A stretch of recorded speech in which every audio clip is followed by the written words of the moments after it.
Now, just in case some of you ain't doing all this out of the kindness of your heart. Alright. Last time I listened to this, I had the transmissions volume off. Bad moon dreams. You feel it?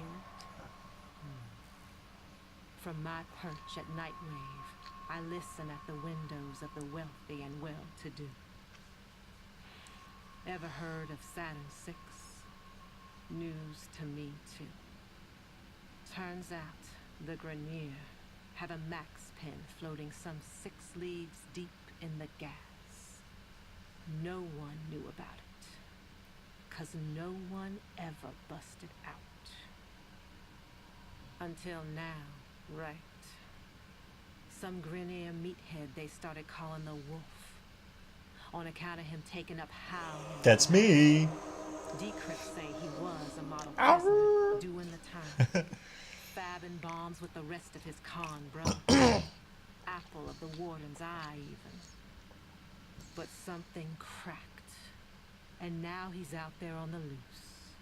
The so-called Wolf of Saturn 6. Well, I am a wolf, but I'm not of Saturn 6. Alright, let's see what challenges DE has decided to present before us. Deploy a glyph, scan 0, 25 objects, or enemies. Okay, so you can do that with Helios Prime.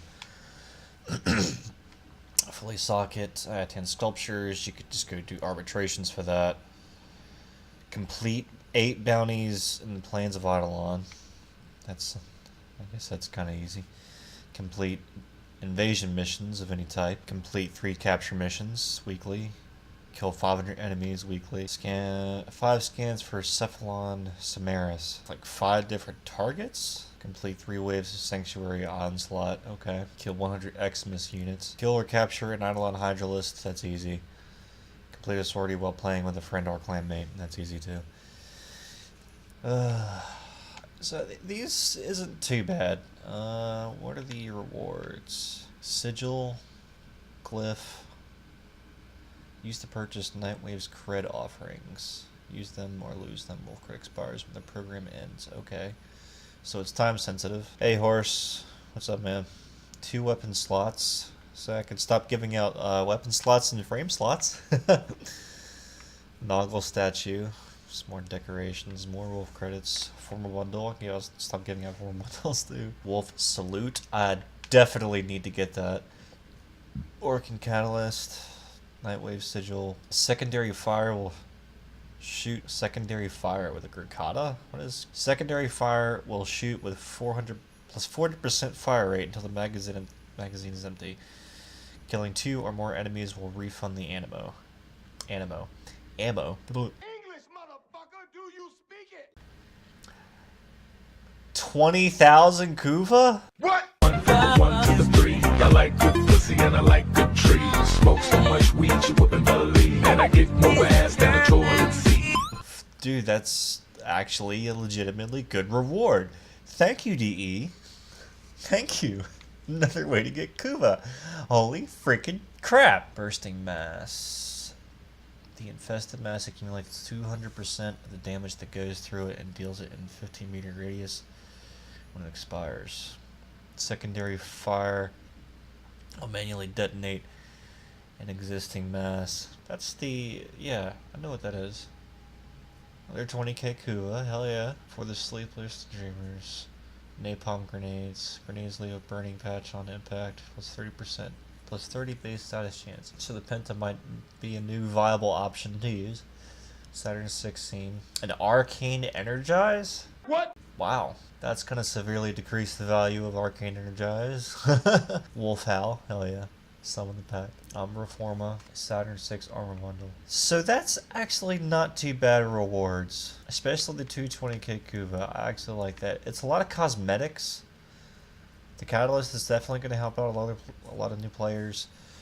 This, I feel, is primarily focused towards newer players. For me, I mean, for a veteran who's been playing for quite a long time, the 20k Kuva and the mods and the Energize. I mean, I already have like 20 Forma and the Umbra Forma. So there's some stuff that is meant for veterans, and some stuff I'd say is mostly just meant for newer players.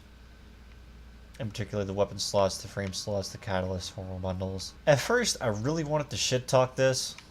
I really did, because it just seems like they're consistently dodging an excuse of not to come out with endgame content for people who have been playing this game for a very long time. But I mean, I've been playing for a while, and I still don't have a full arc and energized set, because I particularly don't really find it that useful. But I want more of these. I want more 20k Kuba. That'd be really freaking nice. I definitely approve of that. That's awesome. The weekly refreshes in 3 days and 16 hours. So I have 3 days and 16 hours to do all this stuff. I was literally just about to put like Warframe down for good. I mean, not for good, but for quite a while. Just because I do fissures, I do Kuba, I do the sortie, I do Eidolons, and it's just like, well, what? And when I don't have somebody on, or when it's just a very dead particular time of the night, doesn't mean I get home really late. This isn't bad. This actually isn't that bad. That's weekly. So the weekly refreshes. Elite weekly. What's the difference between weekly and elite weekly? Fred offerings. Oh, this is the credits. Okay. Saturn 6 ornament. You can get it. Okay. And do what in place of Warframe? I got back into Resident Evil 5 Force. I actually put the game in and got back into it. Anarch's camo skin. So people are trying to get Valbin, the worst Warframe in the game. Here you go. They were decide to freaking buff him. And you also have all these helmets. Oh, what? Do you want to play Anthem instead, dude? This isn't that bad. But how do these rewards work, though? So you get to rank 1, then you get that. Rank 2, you get that. Rank 3. Don't even tell me to play Apex Legends. I went and watched Shroud, like you told me about. And I watched for like a solid 5 minutes, and nothing happened. Literally nothing freaking happened at all. You know it. See, even she knows. She said you know it. Alright, so that I need to... Well, I can get a couple capture missions out of the way. The Lith capture. I need to equip Helios. Helios. You decide on what your next tattoo wants to be, huh? Or what you want your next tattoo to be, huh? Not a war. Oh, it even shows... Okay. That's cool.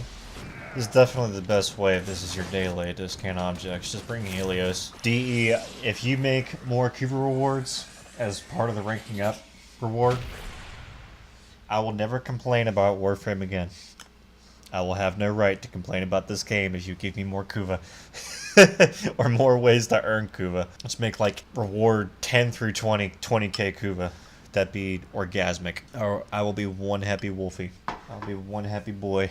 I think it's definitely a step in the right direction, though. It is... I've heard a lot of people say that the Wolf of Saturn, like these particular challenges, this is what should have been done at the very beginning, but I mean, it's...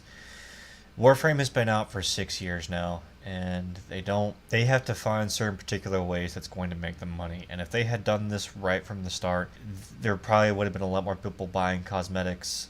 There probably wouldn't be as many people buying cosmetics because, it would be locked behind... It's like you snooze, you lose, because I watch Tactical Potato a lot. It's just like what he says. A lot of the stuff that was always in alerts, it's like you snooze, you lose. Because if you're asleep, you can't get the Valbin parts, you can't get the Tane extract, you can't get the Nightmare mods. There's certain particular things that you can't get because, guess what? You got real life going on. I approve of this. I think it's pretty cool. I'm curious as to what the Elite Weekly challenges mean though. Like what? I don't know why it's considered an elite challenge because it only gives you the same amount of standing. I think for newer players, this is definitely something that's going to keep them more invested. For veteran players, it's just going to be like I used to play Destiny 1 a lot, and this is for veteran players. This is what that's going to be: is you're going to log on, do your bounties, and then get off. It's just like in Destiny, you do your nightfall, you do a few heroic strikes, and then you log off because like maybe you have like a certain particular challenge or something like that. It's a moderate fix to possibly get more people that have not played the game, who are first starting out the game, to get them into the game, to get them more invested. But for me, it's just something that I'm going to have to keep track of and probably help out other people with too. People that are always like asking how to complete particular challenges or something like that. I don't know. I like it. I like this concept. DE, I do, but it would be cool if the elite weekly challenges if it required some sort of mechanic. Like maybe they eventually said they were going to turn up. They were going to make it to where if veterans need to farm a certain particular resource, they have a difficulty slider, just like in, I know I'm making comparisons here, but just like in Diablo 3, you know, you can make it go to like Torment 12 or 13, like Torment 13, I think is the highest you can go. Something to that effect with bosses. That would be pretty cool. Like defeat Captain Vor, defeat Sargeras Rock, defeat Lieutenant like Krill at like level 300 or 400 or something like that, or like maybe kill them within a certain particular time frame while making sure a teammate doesn't become down during the mission, or just a challenge, an actual legitimate challenge for people that have been playing the game for quite a while. Because at the end of the day, like when you think of this in like complete and total retrospect, DE has to make money. They have to keep people around. They have to make sure people keep coming back to play and giving them new content, giving them new challenges to chase, give them a reason to be continuously invested in this game. And the Wolf of Saturn is something to stay invested into. For actual consistent play, no. Veteran players, no. Newer players, yes. Because a lot of newer players can be like, ooh, what's this? I can get cool rewards if I do this. Ha! Gay! But for veteran players, it's like, I could do all this in one day. Within 2 hours, they could probably do it in one day. But I approve, but I'd still like something more of a challenge. I would like something that requires you to be a lot more invested, a lot more focused in mechanics of the game, that requires teamwork, that requires communication, that like it actually feels fun. Like, not necessarily make an enemy a bullet sponge, but you've got so many bosses in this game. You've got, like I said, you've got Sargeras Rock, you've got Vor, you've got Krill, you've got Mutalisk LV, you got regular LV, you got Zanuka, you got the Goostrog 3, you've got like all the Corpus bosses, all the Grenier bosses, and the Infested bosses. You have all those bosses in this game, but you don't utilize them. That's what you need to do for your endgame content. That can legitimately be like your raid. That can be their raids. That can be your endgame content. Is just add mechanics to it, add difficulty sliders to it, and I would be personally happy with that. As for the rewards, you know, more Kuva. Fingers crossed, more Kuva. I'm always a fan for more Kuva. As you guys can tell, I was doing this during a stream, but if you want to follow me, there will be a link in the description below. If you're still watching this stream, I appreciate it. Just follow me at Wolves of Revolution, all one word, no space, no caps. And I will talk to you all later. Wolfrunner25, logging out.